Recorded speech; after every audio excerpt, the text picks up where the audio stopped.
Hello friends, good morning. నేను మీ హరిప్రసాద్ వనం. యాక్చువల్గా ఈరోజు నేను ఈ వీడియో చేయడానికి కారణం కూడా హెచ్సియు ఇష్యూ గురించి. హెచ్సియులో 400 ఎకర్స్ ఉన్నాయి, అక్కడంతా ఫారెస్ట్ ఏరియా మొత్తం డిస్ట్రాయ్ చేస్తున్నారని చెప్పి ఇప్పుడు చాలామంది చెప్తున్నారు కదా. యాక్చువల్గా హెచ్సియు యూనివర్సిటీలో ఆ ఫారెస్ట్ ఏరియానంతా డిస్ట్రాయ్ చేయడము అదంతా కూడా 400 ఎకర్స్లో ఫారెస్ట్ చాలా అది వచ్చి తర్వాత ఆ ప్లాంట్స్ అంతా ఎదిగేదానికి కూడా చాలా టైం పట్టింటుంది. దాంట్లో ఎన్నో స్పీసీస్ ఉంటాయి, రకరకాల జీవరాశులు అన్నీ కూడా నివసిస్తూ ఉంటాయి. కాబట్టి నా పాయింట్ ఆఫ్ వ్యూ ఏంటంటే, అది గవర్నమెంట్ సైడ్ ఉన్న హెచ్సియు సైడ్ ఉన్న మనము నేచర్ని అలా వదిలేయడం మంచిది. ఎందుకంటే అది మన భూమికంతా కూడా లంగ్స్ లాంటివి. కాబట్టి ఎప్పుడైనా కూడా ఒక ఊపిరితిత్తు లేకపోతే మనిషి ఎలా బతకలేడు, చెట్లు ఆ నేచర్ లేకపోతే మనం కూడా జీవించలేమండి. ఎందుకంటే ఇప్పటికే మనము చాలా డిస్ట్రాయ్ చేస్తున్నాం. మెయిన్లీ డిఫారెస్టేషన్ అని చెప్పి, దాని తర్వాత ఫాజిల్ ఫ్యూయల్స్ కాల్చడం వల్ల కార్బన్ డైఆక్సైడ్ కానీ, మళ్ళీ ట్రాఫిక్లో ఇరుక్కుపోయినప్పుడు కార్బన్ మోనాక్సైడ్ కానీ, నైట్రోజన్ ఆక్సైడ్ కానీ, N2O కానీ, దాని తర్వాత CF3 అదర్ గ్యాసెస్ ఎన్నెన్నో ఉన్నాయి, గ్రీన్ హౌస్ గ్యాసెస్. ఆ గ్రీన్ హౌస్ గ్యాసెస్ ద్వారా ఏమవుతుందంటే, ఆ గ్రీన్ హౌస్ గ్యాసెస్ వల్ల ఓజోన్ పొర కూడా బొక్కపడి ఇప్పుడు UV రేస్ ఎక్కువైపోవడము, తర్వాత ఇంకా చాలా ప్రాబ్లమ్స్ అన్నీ కూడా వస్తున్నాయి మనకి. మేజర్గా మనం చెప్పుకోవాలంటే, మనకి యూనివర్స్లో ఇప్పటివరకు కనిపెట్టే దాంట్లో 8.7 మిలియన్ స్పీసీస్ ఉన్నాయన్నమాట. దాంట్లో కూడా 1.2 మిలియన్ మాత్రమే కనిపెట్టినారు మన సైంటిస్టులు. తర్వాత 1 ట్రిలియన్ మైక్రో ఆర్గానిజమ్స్ కనిపెట్టినారు. రిమైనింగ్ 99.999% ఇంకా మనకు కనిపెట్టలేదన్నమాట. అంటే మీరు అంచనా వేసుకోండి, ఇంకా మనకి తెలియని జీవరాశులు ఎన్ని ఉన్నాయో. అది మనకు తెలిసే ఎన్ని ఉన్నాయంటే, తెలియకుండా 99.99 మైక్రో ఆర్గానిజమ్స్ మన పైన ఆపోజిట్ అయితే. ఇప్పుడు ఫర్ ఎగ్జాంపుల్ మన కరోనా వైరస్ వచ్చింది.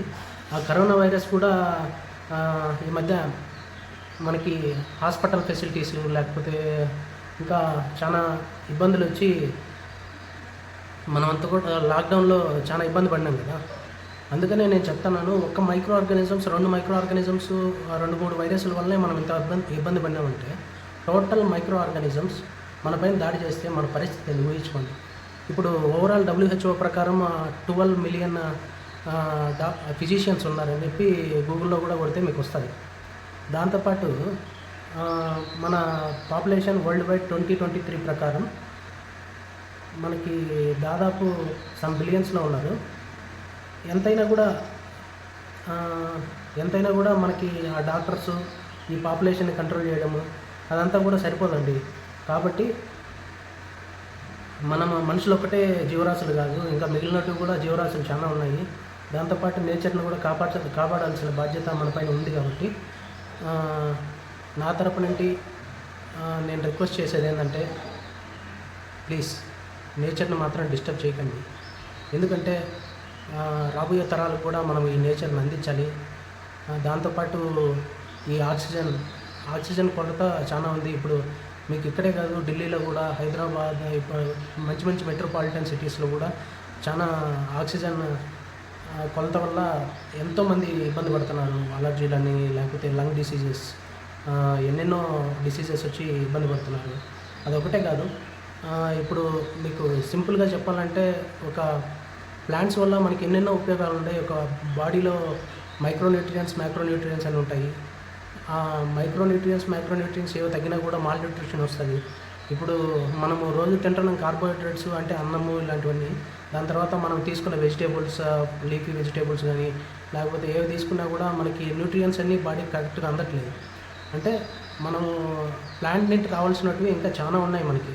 మిల్లెట్స్లో కానీ అలా విటమిన్స్ కానీ, ప్రోటీన్స్ కానీ, మినరల్స్ కానీ, అమినో యాసిడ్స్ కానీ, ఇలా పెప్టైడ్స్ కానీ అన్నీ ఇలాంటివన్నీ కూడా మనము అన్ని ప్లాంట్స్ నుండే వస్తాయి. ఇంకా దాంతోపాటు మిగిలిన జీవరాశులు కూడా ఆ నేచర్తోనే బతుకుతున్నాయి. కాబట్టి మనుషులు ఒక్కటినే దేవుడు సృష్టించలేదు. మిగిలిన అన్ని జీవరాశుల్ని సృష్టించినాడు కాబట్టి మనం కూడా వాటికి అనుకూలంగా వాటితో పాటు జీవిస్తే మంచిదని చెప్పి నా అభిప్రాయం ఉంది. అది కాకుండా దుబాయ్లో చూడొచ్చు, మీరు న్యూయార్క్లో చూడొచ్చు, ఇంకా యుఏఈ ఇలాంటి మంచి మంచి దేశాల్లో, డెవలప్డ్ కంట్రీస్లో కూడా వాళ్ళంతా కూడా బయోడైవర్సిటీని, ఇలా నేచర్ని, వాళ్ళ దగ్గర ఉండే జీవరాశులను కూడా కాపాడుకుంటా, వాటిని ప్రొటెక్ట్ చేసుకుంటా, వాటితో పాటు డెవలప్ అయినారు తప్ప వాటిని డిస్ట్రాయ్ చేస్తూ కాలేదండి ఇక్కడ. అదే నేను చెప్పదలుచుకున్నాను. Thank you so much.